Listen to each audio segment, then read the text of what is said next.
Hey,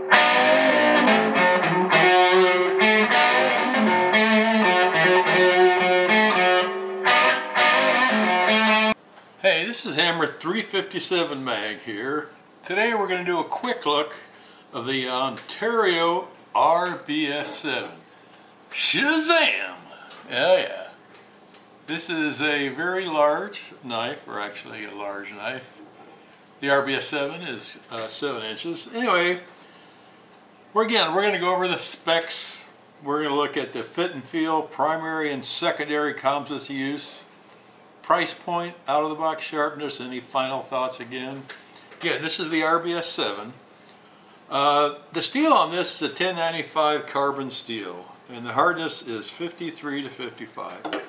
And you know, with carbon steel, any exposed metal like the edge here, when you're using it outside or after use, you need to keep it oiled so it won't rust. Same as a lot of the other mid-priced high-end knives. The actual blade length on this, from this point here to the tip, is 7 inches. The overall length on this is a very solid 13 inches. Okay, as far as the blade thickness goes, it's approximately 0.19, so that's between a quarter inch and an eighth of an inch, I think, right between those two, which makes it a fairly good knife to do your hard wood processing skills. The weight on this is 14.1 ounces, so when you get it in your hand it feels heavy, but it's not quite as heavy as the BK2, which is 16 ounces. The handles on this, I really like them. They come with micarta handles, and that has a real good feel in the hand. I really like that. And also you'll see that on the troil, not the troil, but in the butt end, it's got a hole there to put a lanyard on, so that's good also. Okay, the country of origin on this, again, it's an Ontario knife, so it's made in the USA. And just on the other side, you'll see it's got the insignia of a bush knife, and that's the Ontario. Again, blade finish. Let's look on this real quick again. It's a powder coat and it's gray. And it matches really nice with this micarta handle. The tang on this is a full tang. Again, look at that. The tang goes all the way through. And it comes out the end, and it's got a glass breaker on the end. It's also, you can see it's got some jimping on that, so if you had to break something or use this as a defensive thing, you know, you could really hammer somebody with that. The blade type on this is a clip point, and you can see where it comes down and makes that nice clip.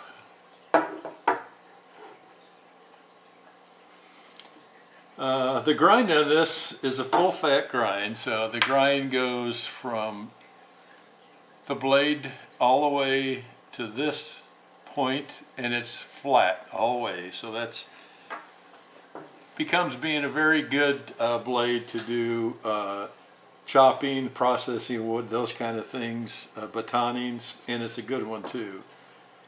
The fit and feel and ergonomics on this, again, my hand's about a medium-sized hand, but you can see this really fits my hand real well. And the other thing is it's got a trommel there, and plus it's got some jimping, so you can actually choke up on it some and do your fine detail work, but actually with a 7-inch blade that's probably not going to be done, but you could probably do some work on it by closing and getting in there. Anyway, the sheath on this, it's a nylon Kydex type sheath, and it's MOLLE compatible. And my only complaint I have in this sheath, you know, it's not a high-end sheath, so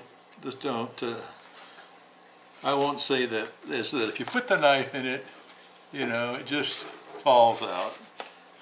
Okay, there are other knives that don't do that depending on the sheath. And the attachment here is Velcro, which, you know, it's okay, but if you're in the bush with this, you know, it's going to get crap on it and whatever, and eventually you'll want to replace this. probably with a button system. But even with that Velcro on there, if it goes upside down, you know, have a tendency to slide out some, you know. And so, you know, it's not the, you're going to carry it on this molly, you have to carry it with tip down. Anyway, the real primary concept on this, it's a very thick, it's not quite a 1/4 inch, but it's between that and an 1/8. Thick blade, you know, it's full flat grind, it's 7 inches. This could be used for batoning, it could be used for chopping down limbs, branches very easily. You could actually, if you use this, you could actually chop down a tree with it. You know, but that's a lot of work. But if you don't have a saw or a hatchet with you, this could do the job. So its primary concept of use is going to be a wood processing in the large area. Secondary concept of use, I believe it could be used for hunting and survival. Again, there is, you know, you could use this for hunting, but it's give you somewhat a limitation if you're trying to skin with it. It's kind of a big blade for that. Price point of this right now, I've seen it for $66 to $72 on eBay, including the shipping. So let's cut some paper with it and see how good the blade comes out of the factory.